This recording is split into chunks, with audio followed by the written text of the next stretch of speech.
জগৎজোড়া পাঠশালা মোর সবার আমি ছাত্র। জগতের সকল শিক্ষকের প্রতি শ্রদ্ধা জানিয়ে আজকের বাংলা টিভির বৈঠকি অনুষ্ঠানে আপনাদের সকলকে স্বাগত জানাচ্ছি। আমরা জানি ৫ই অক্টোবর বিশ্ব শিক্ষক দিবস। ১৯৯৫ সাল থেকে বিশ্বের ১০০টি দেশ এই দিবসটি পালন করে। বাংলাদেশেও এই দিবসটি পালিত হয়।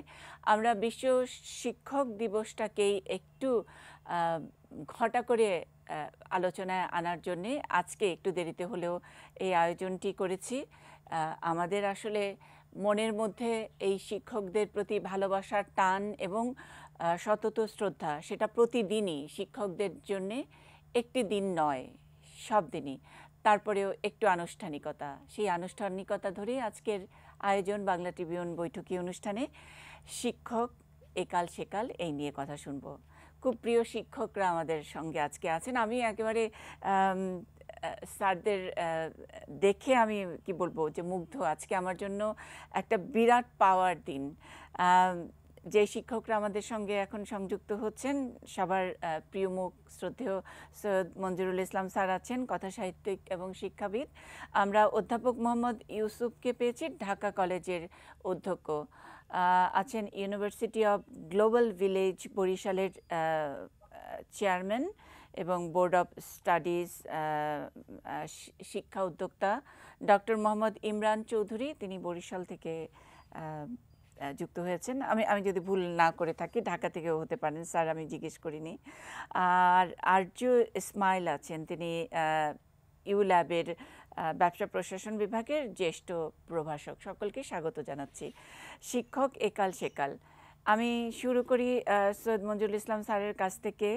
স্যার, আমি আপনার প্রিয় শিক্ষক কয়েকজনের নাম, কয়েকজনকে একেবারে আনুষ্ঠানিকভাবে মেনশন করে যদি আজকের কথাটা শুরু করেন, সেকালে কালের গল্প।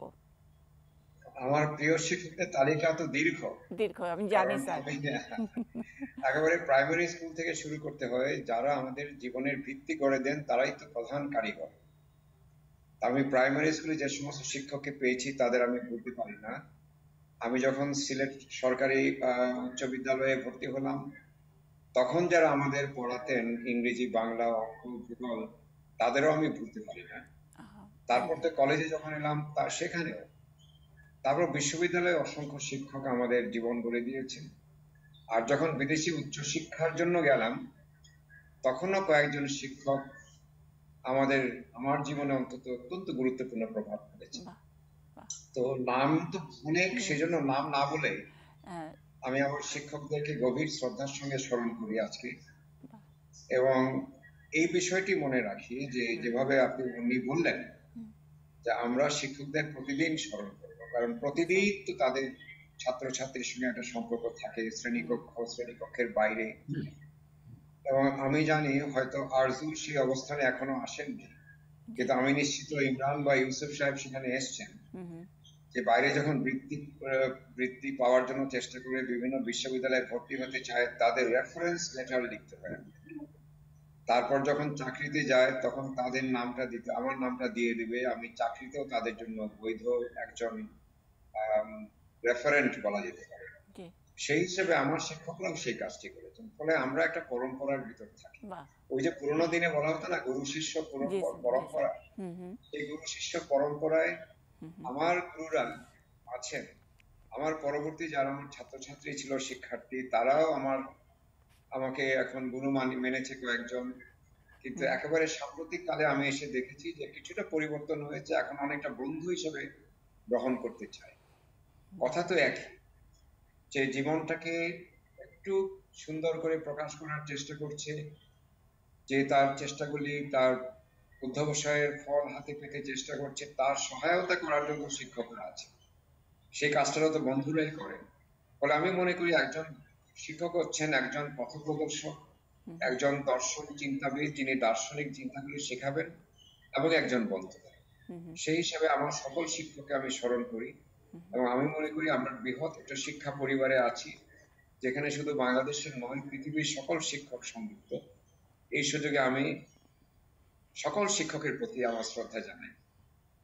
স্যার, শিক্ষকের একাল সেকাল যখন বলতে যাই, এই কথাটার মধ্যে কি এখন এই সময় যখন আমরা গণমাধ্যমে আলোচনা করছি, একটা কি কোনো খেদের কোনো একটা একটা মানে নিচে কোনো লাইন আছে?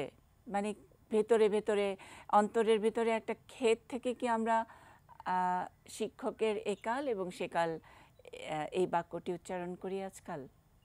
এটা তিনটি অর্থ হতে পারে। একটা হতে পারে যে ঐতিহাসিকভাবে কালের বিবর্তনে যে কোনো পেশার পরিবর্তন হয়। সেই পেশার পরিবর্তন যেটা হয়েছে, একসময় যে শিক্ষকরা ছিলেন তারা এখন আর নেই। এখনকার শিক্ষকরা অনেক বেশি পরিবর্তিত, কারণ এই কম্পিউটার টেকনোলজি তো তখন ছিল না। ফলে যারা কম্পিউটার টেকনোলজি ব্যবহার করে পড়াচ্ছেন তাদের দৃষ্টিভঙ্গি আলাদা, তাদের বৈশ্বিক দৃষ্টিভঙ্গিটা অনেক বেশি পরিব্যাপ্ত। কাজেই সেটি একটি হতে পারে। দ্বিতীয় হতে পারে আপনি যেমনটি বললেন, হয়তো কিছু খুঁত থাকে, কারণ পরিবর্তন শুধু তো বাইরের কারণে হয় না, ভিতরের তাগিদেও পরিবর্তন হয়। আর পাশাপাশি যে সমস্ত শক্তি আমাদের নিয়ন্ত্রণ করে, এই বাজার, রাজনীতি, এই সমাজের পরিবর্তিত হয়ে যাওয়া, যেমন আমাদের সময় অনেক আদর্শবাদ আছে, আবার উগ্র আদর্শবাদও আছে, সেগুলির প্রভাবেও পড়ে শিক্ষকদের উপর। এমনও শিক্ষক আছেন অত্যন্ত উদার চিন্তাবিদ, বেশিরভাগ শিক্ষক। হয়তো কোনো কোনো শিক্ষক সাম্প্রদায়িকতাকে লালন করেন, সেই হিসাবে একটা দুঃখবস্তুকেও সেটি হতে পারে।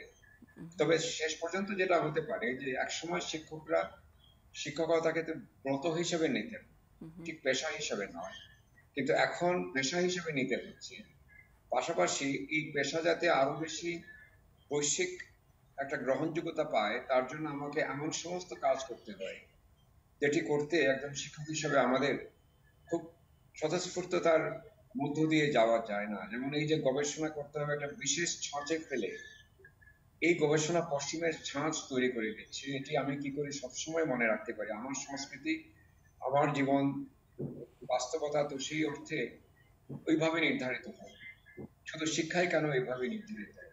আর এখন নিও লিবারেল যুগে যখন শিক্ষা বাণিজ্যিক হয়ে গেছে, তখন শিক্ষকদের ভূমিকাও তো বাণিজ্যিক হয়ে গেছে। পাশাপাশি দেখবেন দারিদ্র্যের কারণে অনেক শিক্ষককে এখন অনেক বেশি বাইরের কাজ করতে হয়। শুধু যে টিউশন তা নয়, আমি এমনও গ্রামের শিক্ষক দেখেছি বিকেলে দোকানে গিয়ে বসেন, একটা দোকান দিয়েছেন জীবন ধারণের জন্য। ফলে একালের শিক্ষক আর ওই কালের শিক্ষক, সেকালের শিক্ষকের ভিতর একটা প্রভেদ থেকেই যাচ্ছে। সেইভাবে আমি জিনিসটাকে খেদ বা অভিযোগ হিসেবে না দেখে একটা বিবর্তনের চিহ্ন হিসেবে দেখতে চাচ্ছি। স্যার, যেমন অঙ্কের শিক্ষক, আপনি যে যেমন করে বলছিলেন যে একালের শিক্ষক আর সেকালের শিক্ষক, অঙ্কের শিক্ষক শুধু যে ডিজিট শেখাতেন, নামতা শেখাতেন, ক্যালকুলাস শেখাতেন তা নয়, জীবনের অঙ্কটাও যাতে আমরা সঠিকভাবে মেলাতে পারি এবং সেখানে বেহিসাবি না হয়ে সেখানে এক ধরনের দর্শন থাকতো অঙ্কের শিক্ষকের মধ্যেও, ডিজিটের মধ্যেও একটা দর্শন থাকতো। তো সেই দর্শনটাকে স্যার আমরা এখন যে কথা বললেন, এখনকার শিক্ষকদের নিয়েও আপনি যেরকম মন্তব্য করলেন যে অনেকে জীবিকার তাগিদে আর শুধু ক্যালকুলাসটাই শেখাচ্ছে, জীবনটা শেখানোর তার প্রয়োজন পড়ছে না, তাকে দেখেও জীবনটা ঠিকভাবে শেখা যাচ্ছে না। সেখানে কি কোনো একটা মানে শিক্ষকের উপরেও শিক্ষার একটা কোনো প্রভাব আছে বা রাখা যেতে পারে?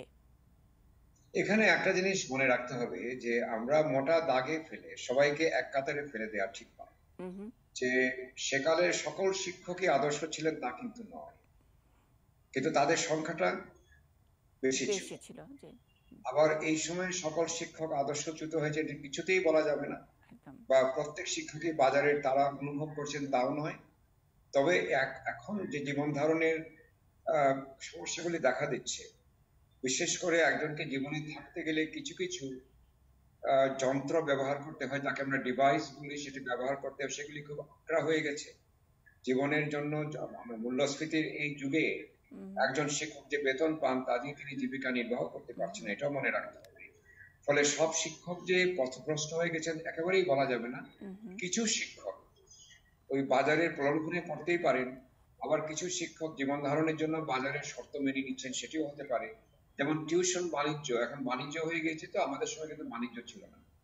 যেমন অঙ্কের শিক্ষকের কথা বলছেন, হুম, হুম, আমি 80-র দশক থেকে যখন দেখতে শুরু করলাম যে অঙ্কের শিক্ষক ব্যাচে পড়ান, আমি খোঁজ নিয়ে দেখলাম ব্যাচে পড়ানোর মানেটা কি। তার মানে তিনি টিউশন করছেন, এক একটা ব্যাচে 20 জন 25 জন করে, এবং সেখানে 4-5টা ব্যাচ প্রতিদিন তার কাছে পড়ছে। ফলে তিনি আর শ্রেণীকক্ষে আর সময় দিচ্ছেন না, হুম, হুম, তিনি টিউশনে সময় দিচ্ছেন।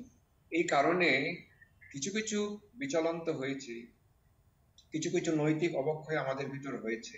হুম, হুম, সেজন্য জীবন ধারণের জন্য শুধু যে তারা সংগ্রাম করছেন নন, কেউ কেউ লোভের সংস্কৃতির বশবর্তী হয়েছে, কেউ কেউ ক্ষমতা চাচ্ছেন। এখন আমাদের পাবলিক বিশ্ববিদ্যালয়গুলিতে দেখা যায় যে অনেক শিক্ষক আছেন যারা এই উপাচার্য হতে যান, দীর্ঘ একটা সারি বেঁধে দাঁড়িয়ে আছেন অনেকে। এটি কারণটা হচ্ছে উপাচার্যের সঙ্গে এখন ক্ষমতা আসে। আর হুম, কোনো কোনো বিশ্ববিদ্যালয়ে তো আমরা ইতিহাস শুনেছি যে অনেক দুর্নীতিরও সেখানে চর্চা হয়। সেজন্য আমি মনে করি যে দুই যুগেই কিছু কিছু সমস্যা ছিল, এই সময় আমাদের সমস্যাগুলো একটু বেড়েছে। আর রাজনীতির প্রভাব পড়ে না এমন কোনো ক্ষেত্র আমাদের দেশে হুম, নেই। হুম, হুম, রাজনীতি যদি শুদ্ধ হয় তার প্রভাবে সবকিছুই শুদ্ধ হয়। হুম, রাজনীতি যদি অশুদ্ধ হয়, যেখানে যদি সংস্কৃতির অভাব থাকে বা দুর্নীতির চর্চা হয়, তাহলে তার প্রভাবটা আমাদের জীবনে পড়ে। সেজন্য শিক্ষকরা তো আর দূরে থাকেন না। আর শেষ কথাটি বলি, তারপরও আমি মনে করি একালের শিক্ষকরাও এত কিছুর পরও সামষ্টিকভাবে, আমি ওই ব্যতিক্রম বাদ দিয়ে নিয়মটা ধরি, সামষ্টিকভাবে এখনো শিক্ষকতার পেশাকে তুলে ধরেছেন। এটি আমার মনে হয় একটা আমাদের বড় পাওয়া। এই বিষয়ে অনেক তর্ক হতে পারে, কিন্তু আমি ওই 10% ঝরে পড়লেও 90% আমার কাছে নিয়ম হয়ে যায়। হুম, যদিও শিক্ষকতায় 1% আমার জন্য গ্রহণ করা উচিত হয় না, হুম, তারপরেও 10%কে মানতে হবে আমাদের, সমাজ যেহেতু পড়ে যাচ্ছে। এবং আমাদের রাজনীতিতে যদি এই অবস্থাটা দেখি অনেক বেশি, ব্যবসায় যদি দেখি অনেক বেশি, যে কোনো পেশাজীবীদের ক্ষেত্রে দেখি অনেক বেশি বিচলন, সেই তুলনায় শিক্ষকতা এখনো তার মোটামুটি পথটা ধরে রাখতে পেরেছে। বাহ! স্যার আপনি যখন এই যে বলতে, বলতে বলছিলেন যে শেষ কথাটি বলি। এটা ভয় পাচ্ছিলাম। শেষ কথা তো নয় স্যার, আরও তো কথা বলবেন এবং এই তর্ক শব্দটাও ভালো লাগে। শিক্ষকরা যখন নাকি শিক্ষা, ছাত্র এবং শিক্ষক এই পরম্পরা নিয়ে তর্ক করবে তখন আমরা আরও অনেক বেশি শিখবো, ঋদ্ধ হব স্যার। এইখানে চলুক না একটু তর্ক। আর আপাতত স্যার মানে একটু ইঙ্গিত দিয়েছেন যে এখন স্যার একটু শুনবেন আর অন্যরা হয়তো কথা বলবেন। আমি অবশ্যই। আমি ডক্টর মোহাম্মদ ইমরান চৌধুরী আ আ ওনার কাছে একটু জানতে চাচ্ছি যে স্যার যেটা বলছিলেন আ যে এই পরম্পরা, আমরা সব একতরফাভাবে শিক্ষকদের জীবন জীবিকা ইত্যাদি ব্যাচে পড়ানো, লোভে পড়া, ক্ষমতার জন্যে যাওয়া ইত্যাদি অনেক কিছু বললাম। কিন্তু ছাত্র ছাড়া শিক্ষক হয় না, শিক্ষক ছাড়া ছাত্র হয় না। এই পরম্পরাটা এই দুটি শব্দ বা এই দুটি অস্তিত্বের মধ্যে আহ, চলাচল করে। ছাত্ররাও কি এর জন্যে অনেক দায়ী নয়? আমরা যে হতাশার থেকে শিক্ষক একাল সেকাল বলছি, আমরা সেই আদর্শ শিক্ষকদের একটা সিংহভাগ সেকালে ছিল, সেটা আমরা সেই আলোচনা করছি। এখন কেন সিংহভাগটা অন্যদিকে, মানে ঠিক শিক্ষক নয়, শিক্ষা ব্যবসার সাথে জড়িত, তারা শিক্ষক নাম নিয়ে আছেন, সেখানে হচ্ছে। এখানে ছাত্রদের কি কোনো অবদান নেই বা অভিভাবকদের? জি, ধন্যবাদ মনে আপা আপনাকে। আমি বরিশাল থেকে যুক্ত হয়েছি।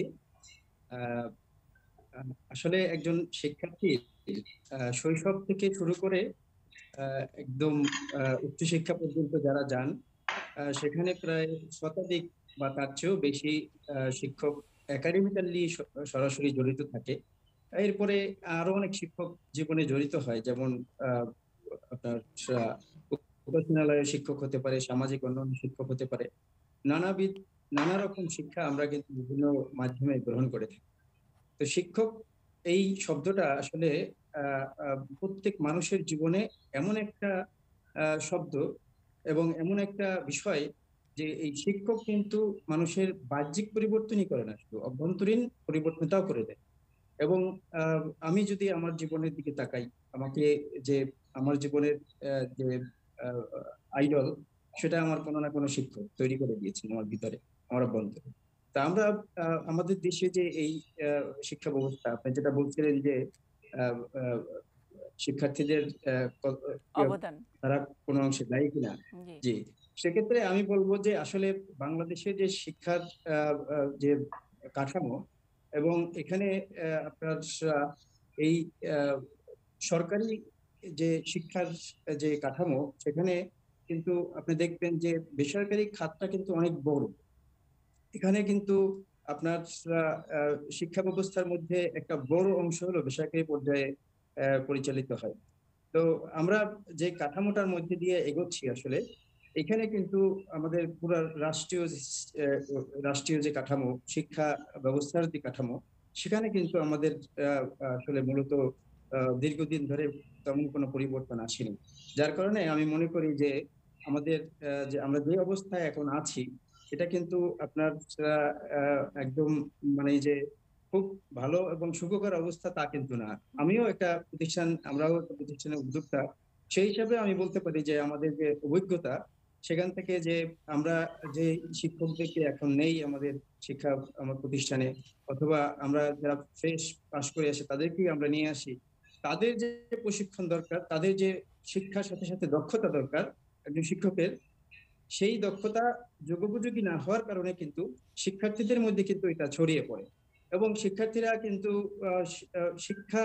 শিক্ষক কিন্তু তাকে তার জীবনের পরিবর্তন ঘটিয়ে দেয়। তার জীবনটা কোথায় যাবে এবং সে কিভাবে তার জীবনের একটা প্ল্যানিং তৈরি করবে, সেই স্বপ্নটা কিন্তু একজন শিক্ষক দেখাতে পারেন। তো এইখানে কিন্তু আমাদের বর্তমান পরিস্থিতিটা, আমাদের বর্তমান শিক্ষা ব্যবস্থার যারা শিক্ষক হয়ে আসেন সেখানে কিন্তু অনেকটাই আমরা দেখি যে অনেক পরিবর্তন এসেছে। গত 3-4 দশক 5 দশক আগে যদি দেখেন সেক্ষেত্রে কিন্তু তখন যে শিক্ষকদের যে আপনার অবস্থান ছিল, তাদের মধ্যে যে নীতি নৈতিকতা ছিল, সেখান থেকে কিন্তু আমরা অনেক দূরে চলে এসেছি। এখন কিন্তু আপনার মঞ্জুর ইসলাম স্যার যে কথা বলেছেন যে বাণিজ্যিক করা হয়েছে শিক্ষাকে, এবং এই যে আপনার একজন অঙ্কের শিক্ষক কোচিং, মানে কোচিং এর যে 20 জন 25 জনের যে তার জি ব্যাচের পর ব্যাচ পড়াচ্ছেন, তো এখানে পারিপার্শ্বিক অনেক কিছু জড়িত, আর্থসামাজিক অবস্থা জড়িত। এবং আমি মনে করি যে শিক্ষককে যদি আপনার মুক্ত চিন্তার একটা পরিবেশ তৈরি করে দেওয়া না যায়, রাষ্ট্রীয়ভাবে যদি না দেওয়া যায়, যেমন তার খাদ্য, তার স্বাস্থ্য, তার সামাজিক নিরাপত্তা, এই বিষয়গুলো যদি আমরা নিশ্চিত করে না দিতে পারি, তখন কিন্তু আমরা আপনার শিক্ষক থেকে ভালো শিক্ষার্থী প্রোডাকশন কিন্তু আমরা পাওয়া আমাদের কাছে কঠিন হয়ে জি যাবে। জি সেজন্য এই জি ইমরান জি। চৌধুরী, আমি আবারও শুনবো আপনার কাছে। অধ্যাপক মোহাম্মদ ইউসুফ স্যার একটু বলবেন, পারিপার্শ্বিক অনেক কিছুর কথা বলছিলেন ডক্টর মোহাম্মদ ইমরান চৌধুরী। আপনার কাছে স্যার দু একটি ঘটনার উল্লেখ করে একটু মানে আরেকটু যদি পারিপার্শ্বিক অবস্থাটার কারণে শিক্ষকের যে আইডিয়ালিস্টিক যে রূপ আমরা সবসময় ভাবি, সেটা থেকে এখন অনেক সময় বাধ্যও হন, সেটা কতখানি প্রভাব ফেলে। যদি আমি বলি নড়াইলে শিক্ষক লাঞ্ছনার ঘটনা, নারায়ণগঞ্জের ঘটনা, নারায়ণগঞ্জের শিক্ষক লাঞ্ছনা করে সেলিম ওসমান সারা পাওয়ার নিউজ আমরা ফলো করে দিয়েছি। উৎপল কুমার, তাকে হত্যা করা হয়েছে সাভারে। হৃদয় মণ্ডলের ঘটনা তো দেশব্যাপী বিরাট একটা আলোচনার ঝড় তুলেছিল। তো এইসব ঘটনা, এইসব পারিপার্শ্বিক নানান ঘটনা, কিছুটা ন্যায় বিচারের অভাব, রাষ্ট্রের কিছু ইন্ধন, ক্ষমতার ফাঁদ, এগুলো এই শিক্ষকের এই আইডিয়াল চেহারা থেকে তাদেরকে একটু বিমুখ করতে কতখানি ভূমিকা রাখে? ধন্যবাদ। আমি প্রথমে শ্রদ্ধা জানাচ্ছি আজকে সৈয়দ মোহাম্মদ ইসলাম স্যার সঙ্গে আজকে এই টেলিভিশনে অধ্যক্ষ হিসেবে প্রথমে যোগদান করেছি, এবং মুন্নি সাহা একটি নাম, আপনার সঙ্গে প্রথম আমার আজকে অনুষ্ঠান। ধন্যবাদ স্যার। তো স্যার কিন্তু মোটা দাগে শুরুতে যে আউটলাইনটা সেটা করে দিয়েছেন। জি স্যার। অর্থনৈতিক যে বিষয়টির সঙ্গে সম্পৃক্ততা সেটি তিনি বলেছেন, এবং আমাদের বরিশাল থেকে যিনি আছেন তিনিও বলেছেন। আর নারায়ণগঞ্জের শ্যামলকান্তি ভক্তের যে ঘটনা, সেটি সাক্ষী আমি, কারণ সেটি আমি জীবনের ঝুঁকি নিয়ে কিন্তু সেদিন সেই তদন্তটি করেছিলাম সারা রাত জুড়ে, এবং পরবর্তীতে সেটি অ্যাকসেপ্টেড হয়েছিল। তো তারপর নড়াইলের যে সাম্প্রতিক ঘটনা, সেই সঙ্গে সাভারের একটি ঘটনা ঘটেছে, এরকম আসলে অনেক ঘটনাই ঘটে, সবগুলো কিন্তু মিডিয়াতে আসে না। তবে কিছু কিছু ক্ষেত্রে আমরা এই প্রসঙ্গটা একটু যেহেতু এসছে বলি, এর জন্য কিন্তু অনেক ক্ষেত্রে অনেক শিক্ষকরাই দায়ী। কোনো না কোনো ভাবে ওর পেছনে তাদের যে ব্যক্তি প্রভাব, মানে আধিপত্য বলি, এসব কাণ্ড কারখানা থেকেই কিন্তু তারা মানে পেছন থেকে অনেক সময় মদতও দেয়। এটি একটা অপ্রিয় হলো সত্য কথা। তো সেই জন্যে স্যার ওই যে অর্থনৈতিক কথাটা বলেছিলেন, সেটা বলেছেন। আমি একটু অন্য প্রসঙ্গে আলোচনা করব। আমাদের দেশে শিক্ষা ব্যবস্থা মতো যে বিচিত্র শিক্ষা মানে প্রতিষ্ঠান আর পৃথিবীর কোথাও আছে কিনা আমার জানা নাই। এবং সেখানে যে শিক্ষকদের আর্থিক নিরাপত্তার বিষয় ইত্যাদি ইত্যাদি আসছে।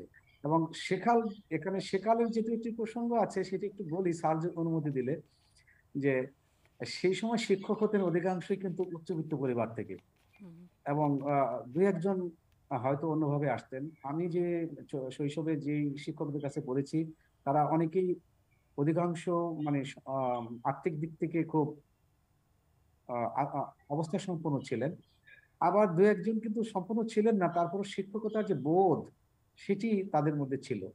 আমি একজন শিক্ষকের কাছে প্রাইভেট পড়তাম 3 মাইল দূরে গিয়ে, সেই সময় 300 টাকা দিতাম, কিন্তু ওনার বাড়িতে নাস্তা খেতাম প্রায় 400 থেকে 500 টাকার।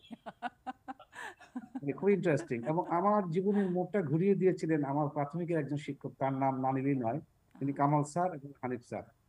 আমি আসলে ওই পঞ্চম শ্রেণীতে মানে অর্ধবার্ষিক পরীক্ষায় 4 বিষয়ে ফেল করেছিলাম।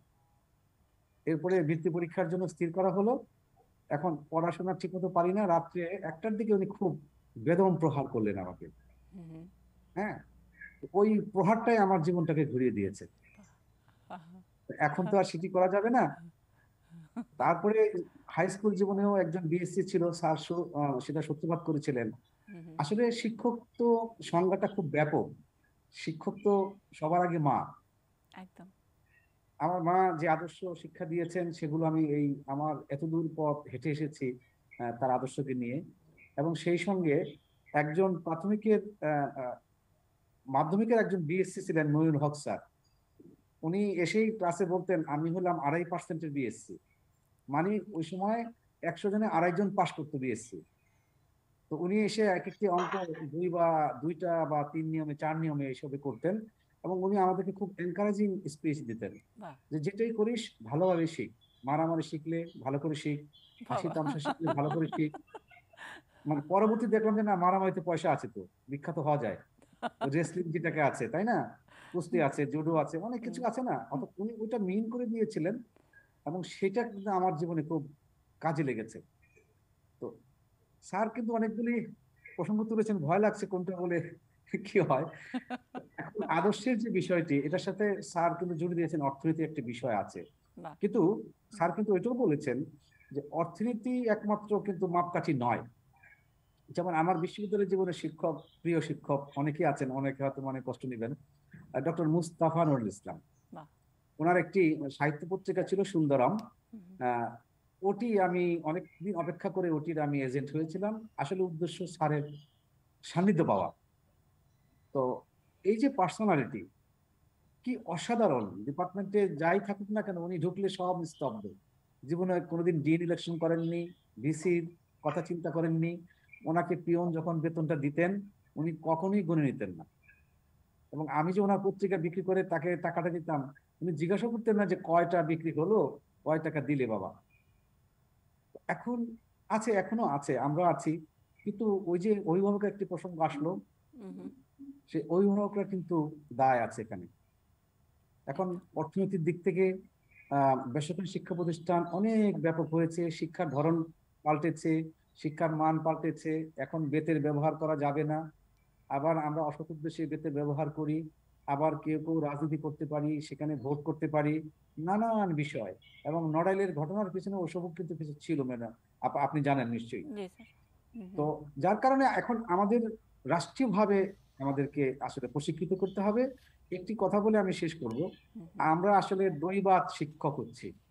একটা প্রসেসের মধ্যে দিয়ে যে একজন শিক্ষক হওয়া দরকার, সেই প্রসেসটির অভাব আমাদের রয়েছে।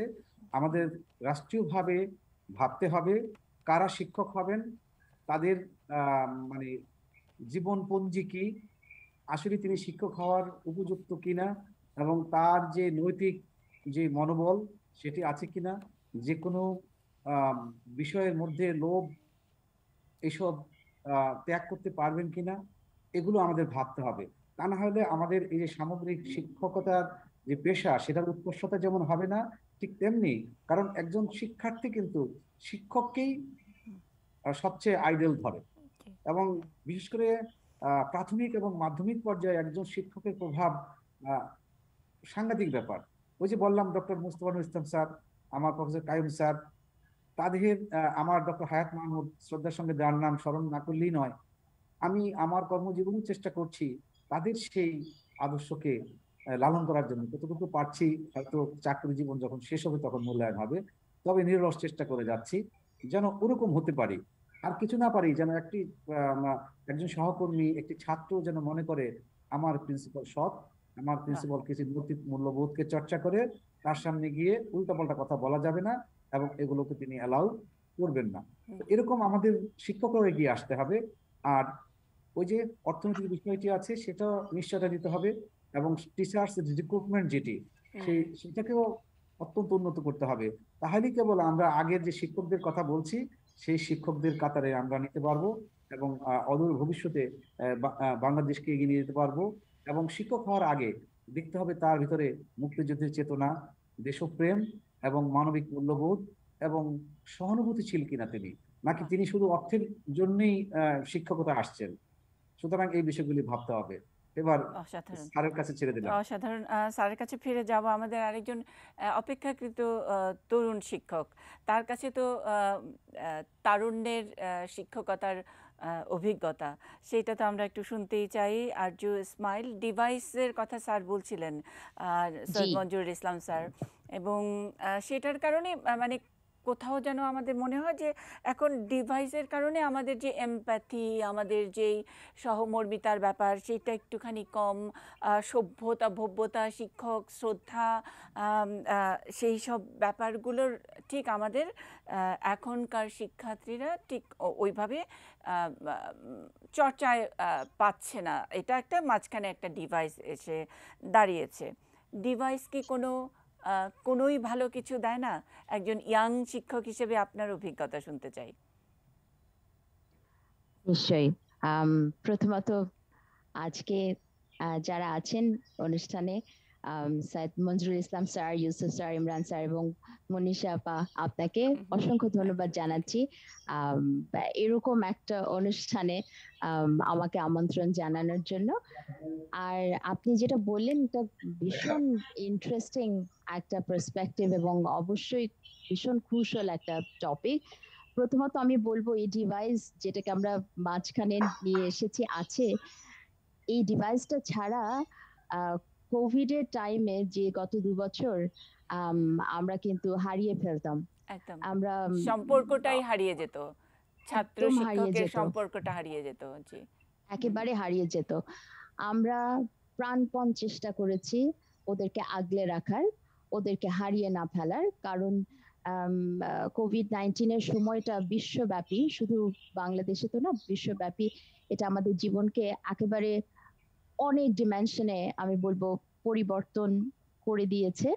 এবং ওই সময়টায় যে আমাদের শারীরিক এবং মানসিক ভাবে আমরা কত যে আমি একটু নেগেটিভলি বলবো, নেগেটিভ দিকে গেছি অনেকে, সবাই যায়নি অনেকে। তার মধ্যে যে শিক্ষকের সাথে সম্পর্ক ধরে রাখার জন্য ডিভাইসটা, সো আমি এর হাজার নেগেটিভ দিক আছে আমি মেনে নিচ্ছি, হাজার চ্যালেঞ্জেস আছে সেটাও মেনে নিচ্ছি। হ্যাঁ, আমাদেরকে কোথাও গিয়ে আমাদের ইমোশনস গুলো হয়তো এখন ডিফারেন্টলি এক্সপ্রেসড হচ্ছে, থ্যাংক ইউর বদলে ওরা থামস আপ দিচ্ছে, আই আন্ডারস্ট্যান্ড। কিন্তু ওই সময়টায় আমাদেরকে ভীষণ ভীষণ ভাবে হেল্প করেছে। সো টেকনোলজিকে আমি প্রথমেই একটু হলেও আমি ধন্যবাদ জ্ঞাপন করব। এখন যে বিষয়টা আপনি আপনার কোয়েশ্চেনের মধ্যেই আসলে আনসারটা আছে এবং এটা আমাদেরকে স্বীকার করে নিতেই হবে যে নিশ্চয়ই এই টেকনোলজির কারণে, ডিভাইস ইউসেজের কারণে আমাদের চিন্তাধারা, মন মানসিকতা, আমি আমার টিচারের সাথে যেভাবে ইন্টারঅ্যাক্ট করতাম, আমার স্টুডেন্টরা আমার সাথে ওইভাবে ইন্টারঅ্যাক্ট করে না। আমি ভালো খারাপ কোনোটাই বলছি না, আমি বলছি যে ইটস ডিফারেন্ট। এটা অন্যরকম। আম, আমি আমার টিচারের কাছে যাবার আগে আমি চিন্তা করতাম ওনার ক্লাস টাইম কখন, ওনার অ্যাপয়েন্টমেন্ট আছে নাকি। ওরা আমাকে হয়তো একটা হোয়াটসঅ্যাপে নক দিচ্ছে যে ম্যাম আপনি আছেন, আমি কি চলে আসবো। সেই যে বিষয়গুলোতে আমাদের উপকার যেমন হয়েছে, খুব কম সময়ে যেমন ওর একটা ইনফরমেশন দরকার সেটা হয়তো আমি খুব সহজে দিয়ে দিতে পারছি, ওর ওয়েট করতে হচ্ছে না, বা মানে আমার দরজা বাইরে ঘুরঘুর করতে হচ্ছে না, সেদিক যেরকম আছে। আবার কোথাও গিয়ে আপনারা বারে বারেই সবাই যেটা বলছেন, ওই যে সম্মানের জায়গাটা বা এই যে এটিকেট যেগুলোকে আমরা বলি, সেগুলো কোথাও গিয়ে একটুখানি একটা একটু ব্লার্ড হয়ে যাচ্ছে আমি বলবো। আর আহ, শিক্ষার্থীদের কাছে এখন আমরা যদি একটু চিন্তা করি ওদের পার্সপেক্টিভটা, চাঁদে গিয়েছিল অ্যাপোলো 11, এবং তার ইলেকট্রনিক সার্কিট যে স্পিডে যেত, সেটা ছিল, if I am not wrong, 0.043 megahertz. এবং একটা লেটেস্ট মোবাইল ফোন যেটা এখন আমাদের শিক্ষার্থীদের পকেটে আছে, আমাদেরও, আমাদের কাছেও আছে, সেটার অ্যাভারেজে একদম লেটেস্টটা যদি আমি নেই, আমি একটা আর্টিকেলে দেখেছিলাম 2490 megahertz. So Oh my God! চাঁদে গিয়েছিল এই সুপার কম্পিউটার ইউজ করে, তার থেকে আরো শতগুণ বেশি ক্ষমতা সম্পন্ন ডিভাইস একটা আমার ফিঙ্গার টিপে, ওদের আঙুলের ছোঁয়ায় এক ক্লিকে হয়ে যাচ্ছে। তো ওদের চিন্তা ভাবনা, ওদের মন মানসিকতা ডিফারেন্ট হবে, আমার মনে হয় এটাই স্বাভাবিক। এবং কোথাও গিয়ে আমার কাছে মনে হয় যে আমরা ওদেরকে একটু বুঝতে পারি না, অথবা একটু আমার কাছে যেটা মনে হয় যে চেষ্টার একটু অভাব থাকে। ওরা তো ডিফারেন্ট, ওরা মিলেনিয়ালেরও পরে, ওরা জেনারেশন জি। তো এখন ওদের এক্সপ্রেশন গুলো ডিফারেন্ট। ক্লাসে যখন টিচার, আমার মনে হয় যে আমার ক্লাসে যখন টিচার একটা জোক বলতেন, তখন আমরা একটা হাস্যরস কৌতুকের যে একটা অবস্থা হতো, তখন সেটাকে আমরা যেভাবে নিতাম, সেই রিসেপশনটা বা সেটার জন্য এক্সপ্রেশনটা ডিফারেন্ট হয় এখনকার শিক্ষার্থীদের মাঝে। তবে আপনি আপা যেটা বললেন যে তাতে করে যে এই ডিভাইসের জন্য ওদের সাথে আমাদের কিছু হচ্ছে কিনা, শুধুমাত্র কোরিলেশনটা তো এটার মধ্যে নাই, যেহেতু ওভারঅল আমাদের পারিপার্শ্বিকতা চেঞ্জ হয়ে গেছে অনেকটাই। আমি student, as a young teacher আমি বলবো, আমি ইয়াং, বা এখানে স্যাররা আছেন, সেই ক্ষেত্রে বলছি যে সামাজিক উদ্যোগ, এক্সাম নিয়ে যেই একটা এংজাইটি থাকে, সোশ্যাল এংজাইটি, প্যানিক অ্যাটাক, পরিবারের প্রত্যাশা, ওভারঅল সামাজিক একটা চাপ বা প্রত্যাশা একটা স্টুডেন্টের কাছে। এবং স্যার যদি পারমিশন নেন একটু বলবো, মাঝে মাঝে আমার মনে হয় পরিবারের প্রত্যাশা, স্টুডেন্টদের পরিবারের প্রত্যাশা বা সামাজিক জায়গা থেকে ওদের উপরে প্রত্যাশাটা দেখলে আমার কাছে দুটো পংক্তি মনে পড়ে, যে স্বপ্ন দেখি আকুল পূজারী, ভুলিল ভজনালয়, দেবতার বরে আজ রাজা টাজা হয়ে যাবে নিশ্চয়।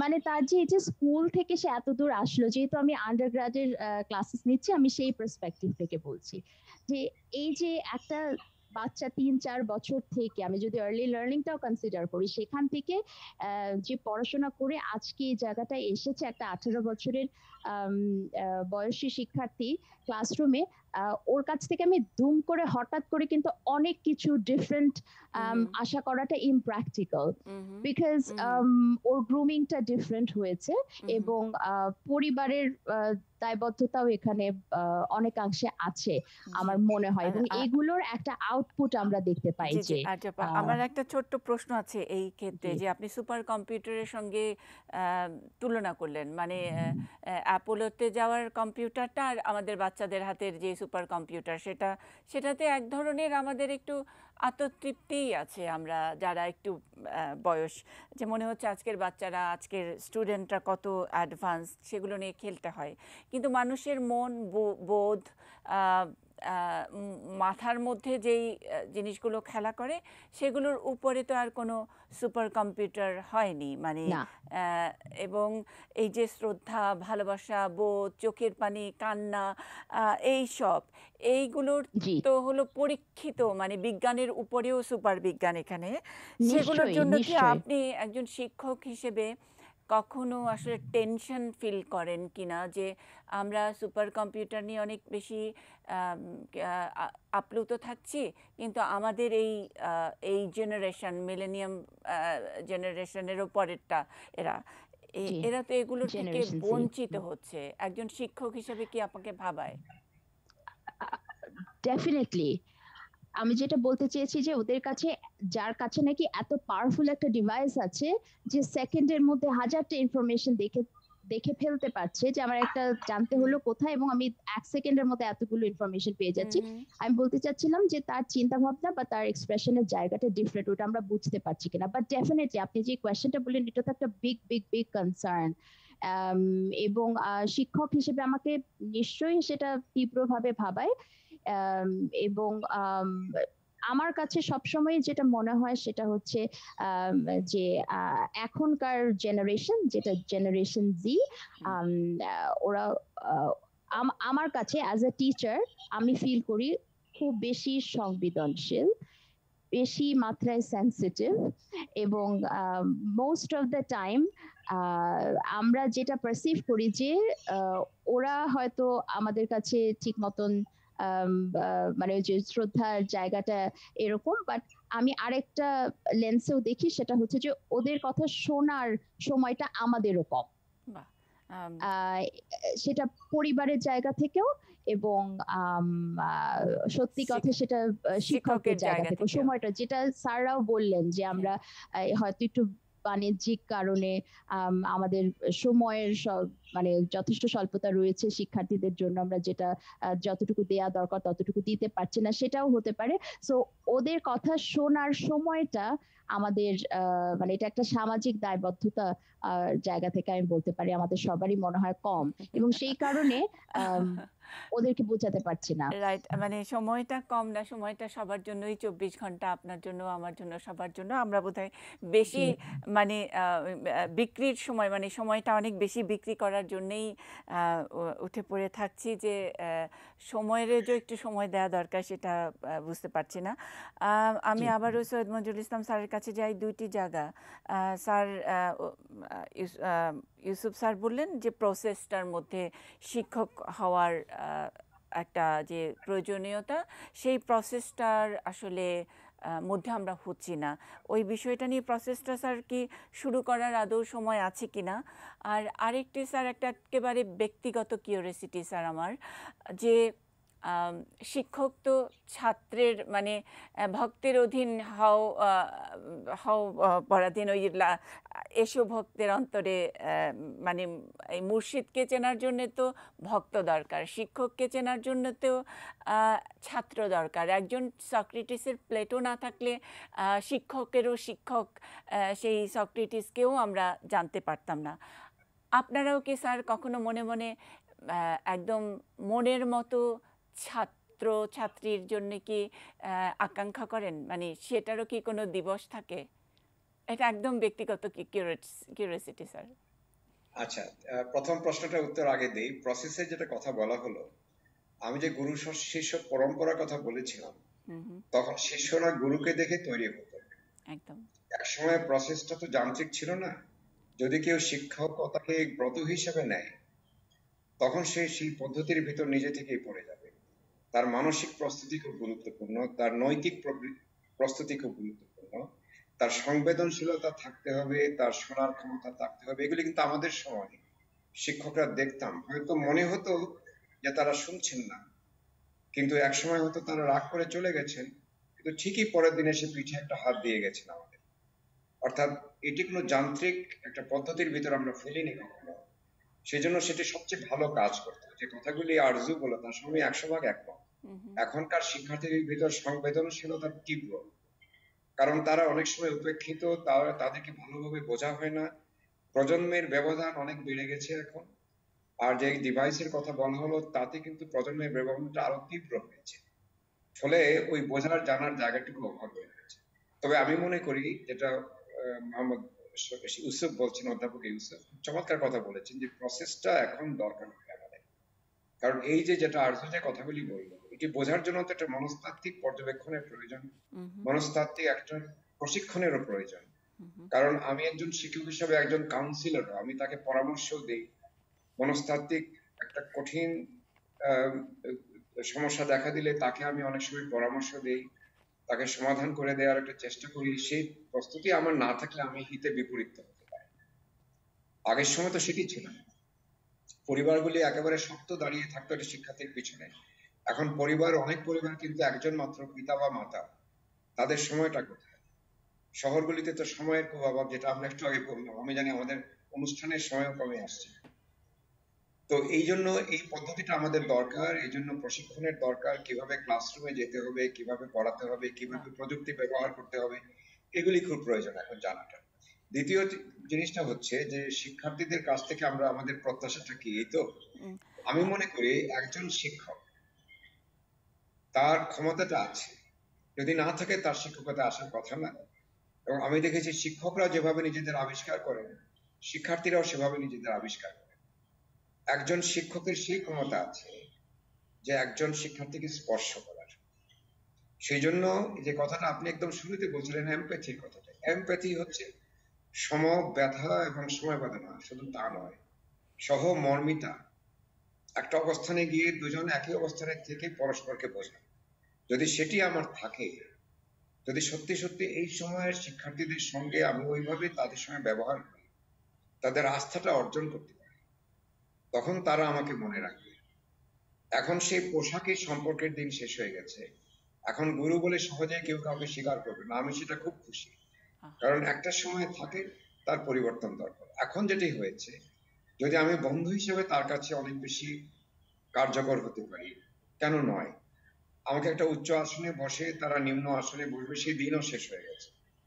ফলে আমি যেটা মনে করি, এখনকার শিক্ষকদের প্রতিদিনই তাদের শিক্ষার্থী দিবস, প্রতিদিনই তাদের শিক্ষক দিবস। কারণ আমি অন্তত জানি প্রতিদিন আমাদের কি কঠিন একটা অবস্থার ভিতর দিয়ে যেতে হয়। এবং ক্রমাগত খেয়াল করে দেখুন, আমার বয়স, শিক্ষকতার বয়স প্রায় 50 হতে চলবে। আমি যখন প্রথম শিক্ষকতা করি তখন যে অবস্থা ছিল, এখন কত পরিবর্তন। কিন্তু আমি বিচলিত হইনি, আমি প্রতিদিন ওই 18 বছরের মনটা বোঝার চেষ্টা করি। সুকান্ত বলেছিলেন 18 বছর বয়স যে দুঃসহ, আমি সেই দুঃসহ চিন্তার অথবা দুঃসহ চিন্তা ভাবনার অভিঘাতগুলি বোঝার চেষ্টা করি, উৎসগুলি বোঝার চেষ্টা করি। এবং এই কাজটি প্রতিদিন করতে করতে আমার একটা অভ্যাসে পরিণত হয়, যে আমি খুব সহজেই, এটি আমার কোনো বিশেষ শক্তির জায়গা না, আমি মনে করি এটি আমার ছাত্রছাত্রী আমাকে প্রস্তুত করেছে। আর ওই যে বললাম একটু হাস্যরস করা, যেটা আরজু বললো, আমিও সেটি করি। কারণ আমি জানি, আমি 80-র দশকে যখন শুরু করেছি, 90 দশকে শিক্ষকতা, দেখলাম যে ছেলে মেয়েদের টেলিভিশনের মেপে তাদের ধৈর্য, টেলিভিশনে 10 মিনিটের পরে একটা বিজ্ঞাপন বিরতি আসে, ওই 10 মিনিট পর্যন্ত তাদের ধৈর্য আছে। আমি 10 মিনিট পরে একটা বিজ্ঞাপন বিরতিতে দিতাম, দেখতাম তারা চাঙ্গা হয়ে গেছে, চাঙ্গা হয়ে তারা আবার ফিরে আসছে। এই যে আমার একটা প্রশিক্ষণ নিজেই দিয়েছি, আমরা কয়েক বন্ধু মিলেও চিন্তা ভাবনা করে দিয়েছি। আমার যারা সহকর্মী আছেন সবাই খুব আনন্দ করে পড়ান, আমি এটা বিশ্বাস করি। ফলে ওই আনন্দের সময় যদি পড়াশোনাটা করাতে পারি, তাহলে প্রতিদিনই আমার শিক্ষার্থীদের কাছ থেকে আমি সেই সম্মানটুকু পাবো, যেটা একটা বিশেষ দিনে পাওয়ার কথা। সেই বিশেষ দিনটা আমার কাছে কারো দিন একটু পোশাকই মনে হয়। আমি এই পর্যন্তই বলি, কিন্তু আমি জানি এরপর আর সুযোগ পাবো না। কিন্তু আমাদের দুজন শিক্ষক আছেন, একটু আরজু থেকে অনেক বেশি একটু প্রবীণ, আমার থেকে অনেক তরুণ, তাদেরকে আমি ধন্যবাদ জানাই। তারা এতক্ষণ ধৈর্য ধরে শুনছেন। এবং মোহাম্মদ ইউসুফের কথা শুনতে শুনতে মনে হয়েছিল, তিনি এই শিক্ষকদের হাতে যেভাবে তৈরি হয়েছে, ভিন্নভাবে এখন অন্যদের তৈরি করছেন। এটা কিন্তু আমাদের প্রত্যেকেরই একটা সহজাত প্রবণতা। যেভাবে মার খেয়ে আমরা বড় হয়েছি, সেভাবে মার খেয়ে তো অন্যদের বড় হবে না। কিন্তু যেভাবে তাদের একটু শাস্তি করা নয়, মানে তাদেরকে বুঝিয়ে দেওয়া যে এই পথটা ভালো নয়, এই ধৈর্যের পরীক্ষাটা আমাদের প্রতিদিন দিতে হচ্ছে। তারা দুজন দিচ্ছেন। আর আরজুকে আমার ধন্যবাদ, সে তরুণ প্রজন্মের পক্ষে সুন্দর কথাগুলি বলেছে। অনেক ধন্যবাদ স্যার। শিক্ষক তো সবসময় শিক্ষক। শিক্ষক যখন নাকি কথা সাহিত্যিকের পরিচয়ে কথা বলতে বসেন তখনও শিক্ষক। সৈয়দ মঞ্জুর ইসলাম স্যার কিন্তু শিখিয়ে দিলেন অন্য নতুন শিক্ষকদেরকে যে কমিউনিকেশন সায়েন্সের যেই জায়গাটি স্যার টেলিভিশন হিসেবে বললেন যে টেলিভিশনের বিজ্ঞাপন বিরতি মানে 10 মিনিটের বেশি আর অখণ্ড মনোযোগ থাকা সম্ভব না। ক্লাসরুমে বসেও যখন নাকি একজন বিশ্ববিদ্যালয়ের শিক্ষক এই জিনিসটি রপ্ত করেন, এই আইডিয়া, এই টেকনিক এই যুগেও করছেন, সেটাই হলো কি বলবো, তার বেতের চেয়েও অনেক অনেক বেশি, তার বক্তৃতার চেয়েও অনেক অনেক বেশি শক্তিশালী। আমরা স্যারের প্রতি শ্রদ্ধা থাকলেও নতুন শিক্ষকরা নিশ্চয়ই শিখে নেবেন। আর মাত্র একটা একটা করে লাইন আমি নিতে পারবো। অধ্যাপক মোহাম্মদ ইউসুফ স্যার যদি একটু যুক্ত করেন, যেটা বলছিলেন সৈয়দ মঞ্জুরুল ইসলাম স্যার মনস্তাত্ত্বিক প্রশিক্ষণের কথা, সেটাও কি সিলেবাস করে যেমন করে শিক্ষক প্রশিক্ষণের ইনস্টিটিউট আছে সেরকম ইনস্টিটিউটে ওরকম সিলেবাস করে করানো সম্ভব, নাকি অন্য কোনো ফরম্যাটে এটা যাওয়া সম্ভব, নাকি স্যার যেমন করে শেয়ার করছিলেন আজকের শেয়ারিং থেকেও আমরা অনেক শিক্ষকরা অনেক কিছু শিখেছেন, কোনটা হওয়া উচিত স্যার? খুব ছোট্ট করে, আমারও হাতে সময় খুব কম। জি। ড্রাইভিং যখন শিখিয়ে দেয় অনেক কলা কৌশল শিখিয়ে দেয়, কিন্তু রাস্তায় যখন গাড়ি চালাতে যায় তখন প্র্যাকটিক্যালি তাকে অনেক কিছুই তার বোধ কাজ করে। এটি স্যার বলবার চেষ্টা করেছেন, আমিও বিশ্বাস করি। সবকিছু তো আর শিখিয়ে দেওয়া যায় না, বিষয়টা সহজাত। ও যেটা বলছিলাম যে মানে আসলে কে শিক্ষকতা আসতে চায়, প্রসেস বলতে সেটাকেও একটা আমি বুঝিয়েছি, সেই বিষয়টার দিকে আমি জোর দিয়েছি। কারণ হঠাৎ বাংলাদেশ, হঠাৎ শিক্ষকতা এসে গেলাম দায়ে পড়ে, এমনটাই কিন্তু ঘটছে এখন। কোনো কাজ নেই, সেই জন্য হয়তো একটা স্কুল করে দিলাম, সেখানে ঢুকে গেলাম, তা নয়। এখন প্রস্তুতিটা নিতে হবে আমাদের সকলের সামগ্রিক। রাষ্ট্রের যেরকম যেমন দায় আছে, ওই যে বললাম এখন পরিবর্তনশীল যে বিশ্ব, যেটি আরজু ইসমাইল অত্যন্ত চমৎকার ভাবে নতুন জেনারেশন হিসেবে বলেছেন, এবং আমাদের সন্তানরাও পড়ছে দেখছি, এই জায়গাটা কমিউনিকেট করতে হবে। আর আমরা তো বড় হয়েছি একটা সেই মধ্যবিত্ত সেন্টিমেন্ট নিয়ে, সেই সময় তো আর এত সমাজ উন্নত ছিল না, এবং এই চাঁদের দূরত্ব হিসাব করার এইভাবে মোবাইলের সঙ্গে করার ছিল না, এখন এসেছে। তো আমাদের ভিতরে কিছু রক্ষণশীলতা রয়ে গেছে, সেটাও কাটাতে হবে। আরজু ইসমাইল যিনি আছেন, তাদের জেনারেশন যখন মানে পুরোপুরি কাজ করবেন, তখন সেটি আশা করি আরো। অনেক ধন্যবাদ স্যার, অনেক ধন্যবাদ। আমি আরজু ইসমাইলের কাছে এক লাইন শুনবো, সবশেষে আমি ইমরান স্যারের কাছে যাব এক লাইন যোগ করার। রাষ্ট্রের দায় নিয়ে একটু বলছিলেন ইউসুফ স্যার। আরজু জি, জাস্ট একটু যোগ করবেন। জি জি, আমি প্রশ্নটা আরেকবার যদি। না, রাষ্ট্রের দায়ের কথাও বলছিলেন স্যার, সেখানে আপনি একজন ইয়াং টিচার হিসেবে রাষ্ট্রের দায়ের কোন জায়গাটাই আপনার মনে হয় যে আরেকটু সক্রিয় হতে হবে সেটা? ব্যাপারটা এক লাইনে বলাটা ডিফিকাল্ট, কিন্তু আমার কাছে মনে হয় যে কারিকুলাম গুলো দেয়া হচ্ছে, যেহেতু এক সেন্টেন্সে বলতে হবে সেই জন্য শুধু বুলেট পয়েন্টসে বলছি, কারিকুলামটা যেন যারা কর্তৃপক্ষ আছেন এতটুকু যেন দেখে যে গঠনবাদী, সহযোগী, সমন্বিত, প্রতিফলিত এবং অনুসন্ধান ভিত্তিক শিক্ষা কার্যক্রম